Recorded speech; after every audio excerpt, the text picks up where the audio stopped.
En parlant très peu en français, j'ai réussi à faire connaissance à une femme qui était marchande de tableaux. Elle m'a accueillie chez elle, et chez elle, c'était au centre culturel, dans un monastère. Et son appartement était très très beau, était situé vraiment dans un endroit extraordinaire. Et elle voulait que je reste chez elle. C'est à Vienne que j'ai commencé à faire la peinture. Je faisais la peinture dans sa salle de bain pour ne pas salir. Elle m'a vendu quelques tableaux. Et moi, je ne voulais pas rester à Vienne. Je voulais absolument venir à Paris, pas tellement à Paris, mais à côté de Paris. Ça, c'était toujours mon idée. Contre le cœur, bon, elle m'a accompagnée à la gare. Je suis partie. J'arrive à Paris, j'avais très peu d'argent, ce qui ne me permettait pas de vivre longtemps. Mais il fallait que je fasse une exposition, et pas une exposition avec un groupe dans un salon, une exposition personnelle. Alors, je n'avais pas les tableaux pour exposer. Je trouve une galerie, rue de Rennes. Une galerie en pièces. Il fallait que je paye 3 000 francs. 3 000 francs, c'est comme 3 000 € aujourd'hui, en 1966-67. Bon, je n'avais pas 3 000 francs, mais je fais un chèque pour prendre l'engagement pour la fin de l'année.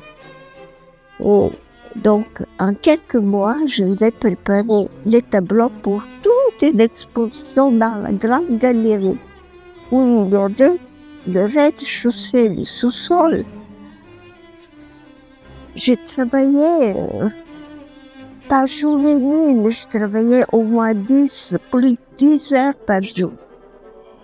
Et j'ai fait le tableau, tout le tableau était prêt, mais il fallait que les 3 000 € soient encaissés, mais je ne le savais pas. Il fallait faire des affiches.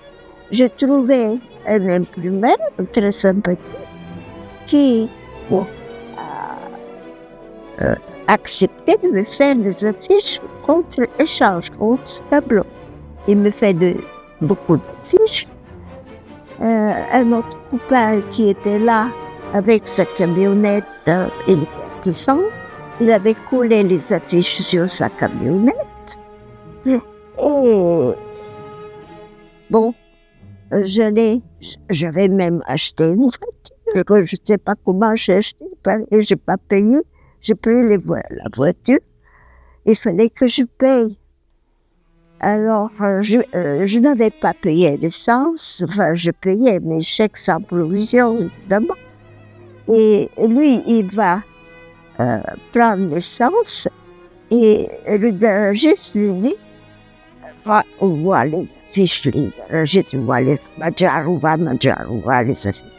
Mais cette Madjarova, elle m'a pris de l'essence avec un chèque sans provision. Alors vraiment, j'étais au bout du gouffre, parce que l'exposition devait commencer, il fallait faire des cadres, des tableaux. Alors, en collant les affiches, j'entre dans une agence d'assurance et voilà, vous faites ce tableau que vous faites, oui, c'est moi qui fais, j'ai une exposition. Bon, on va venir voir. Ah, mais venez maintenant. Vous pouvez venir dès maintenant. C'était à Anières, j'habitais à Anières. Et deux messieurs sont arrivés, un qui était le patron avec un autre bourgeois, et à Anières, c'est là que je faisais les tableaux dans une très, très grande salle qui était des étables. C'était une ancienne ferme. Ils m'ont acheté 3 tableaux. Deux messieurs m'ont acheté 3 tableaux. L'un m'a acheté 2 tableaux, l'autre m'a acheté 1 tableau. Donc, je pouvais couvrir des prix incroyables pour que je puisse couvrir, payer la galerie, payer le déplacement, le transport, et le vernissage a eu lieu. Il y avait 2 critiques importants de l'époque qui étaient là. Il y avait beaucoup de monde. La galerie avait de relations. À l'époque, ça marchait avec les affiches.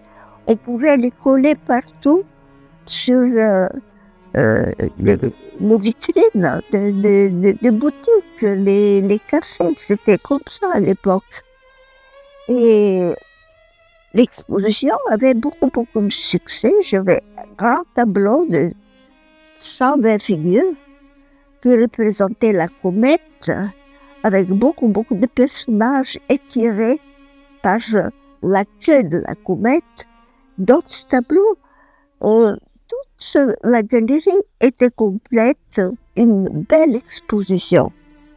Ça, ce sont des souvenirs de ma première exposition. Depuis, je fais plus de 100 expositions personnelles, uniquement organisées par moi. Je n'ai pas eu de galeriste. Tout ce que je fais, c'est par moi-même pour avoir la liberté.